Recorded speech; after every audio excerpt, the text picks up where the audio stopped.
Hello there, World of Tankers, and welcome to the channel. I'm your host, the WZ Blitz, and in today's video, I'll be showcasing this Tier 9 Shiny Super Heavy, the WZ-114. This vehicle, as of Update 9.4, has just entered test. Now, I've known for quite a long time, maybe about a month, that this vehicle was planned on being into test this update. I just didn't have the statistics of it, so I didn't want to just randomly make a video talking about the tank without knowing how it's going to perform ahead of time. And now I have not only the statistics, but as well the armor profile of it. So buckle up, this is going to be one exciting tank to talk about. One thing I always try to pride myself on the channel is getting out the fastest information on new vehicles. So if you want to see stuff like this, and I've got a lot more information coming in future videos for the next couple of days when it comes to other vehicles in test, like the Bisante, make sure to click that subscribe button down below. Let's get straight into it, starting with its armor profile. Just on the pictures here, this is a Hori aiming at the vehicle. Yeah, you heard that right, a Hori. That is pretty dang impressive armor, especially when you keep in mind that this is a Tier 9 vehicle. As I said, it is definitely a super heavy, especially if we take a look at its statistics and see that it only has a top speed of 32 kilometers per hour. Now, Asen is a bit of a monkey, and he put supercharger for some reason on the equipment. I know he likes supercharge, and he probably did that just on purpose. Darn you, Asen.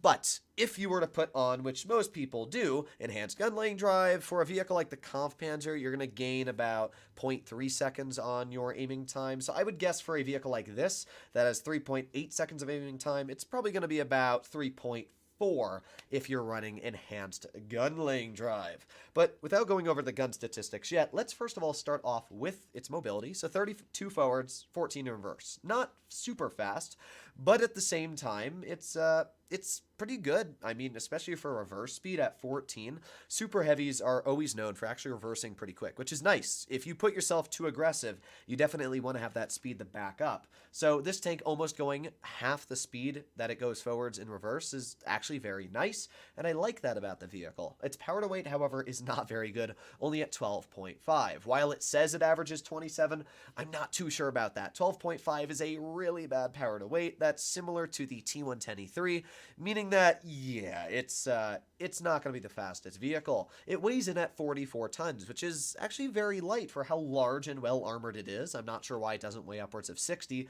Maybe it's just a bug from Wargaming's end right now, but that's what I'm guessing it's going to weigh when it's released. Turret traverse rate is 19 degrees a second, and the hull traverse rate is 29 degrees a second. So it's decently fast on traverse. As I said, this thing is basically a super heavy, so you got to keep that in mind. It's not an incredibly mobile tank, and it shouldn't be.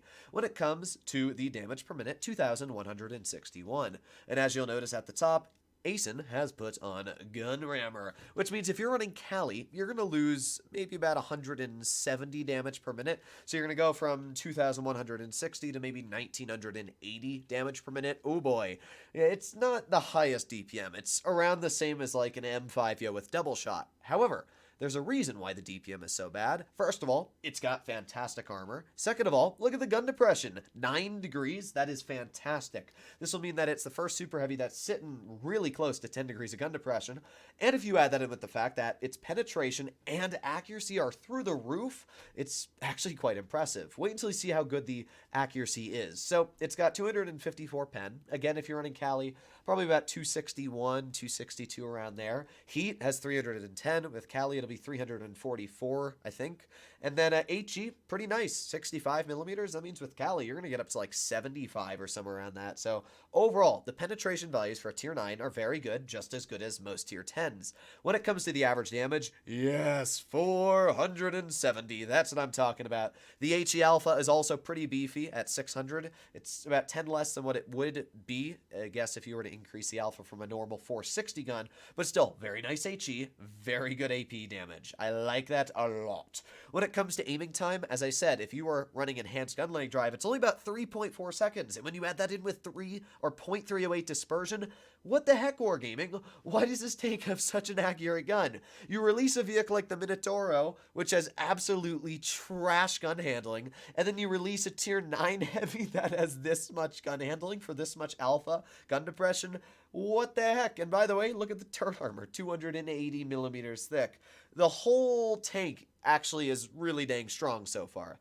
I should also point out that this tank has reactive armor and sandbags. So if you are running sandbags on the tank, you can probably get the hit points up to around 25-ish hundred. That's a lot of hit points. That's almost the same as your average tier 10 heavy. So these are the main statistics of the vehicle. However, we're not done yet, because I also want to break into the armor profile. As you can see, this vehicle is being aimed at by an ST1, which is sitting at around 260 millimeters of standard pen, and the premium, because I have Cali on, as you can see, is 374. The lower plate is 180, and it's a very large lower plate. I mean, yeah, that lower plate is going to be extremely easy to hit. Even if you angle the tank, it's going to be a weak spot, so make sure to keep that in mind. However, if you hide the lower plate, let's say you're big brain or, just average brains, because it's not that hard to figure this out, and you hide the lower plate, now the armor's looking a little different, isn't it? Yeah, the upper plate's upwards of 350 millimeters thick to 314, and that's on flat ground. The turret, yeah, it's pretty dang strong.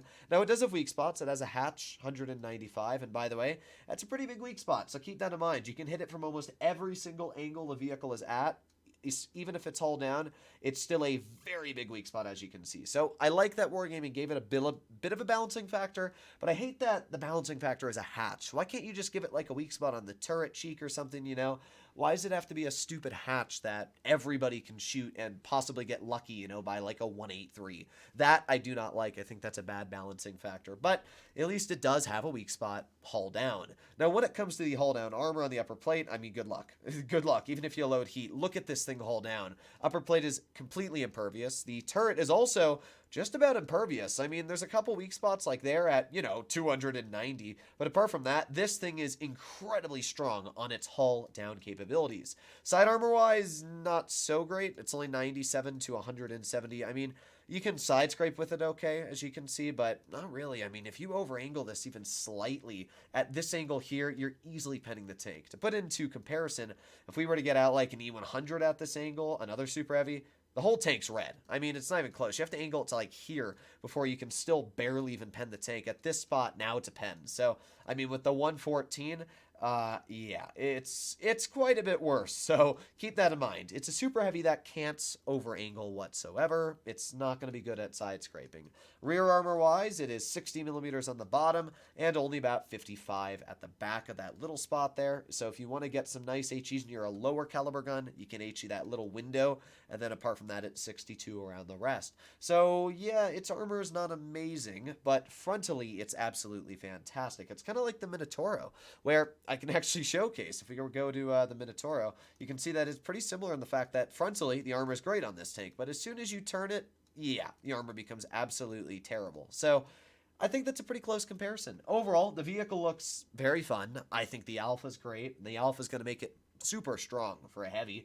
It's got pretty dang good armor. I'm excited for the tank. Let me know what you guys think about the 114 in the comments down below. As always, hopefully you enjoyed today's video, and if you'd like to see more like it, especially because I'll be talking about the Bisonte tomorrow, make sure to click that subscribe button down below. I'll see you in the next one. Bye-bye.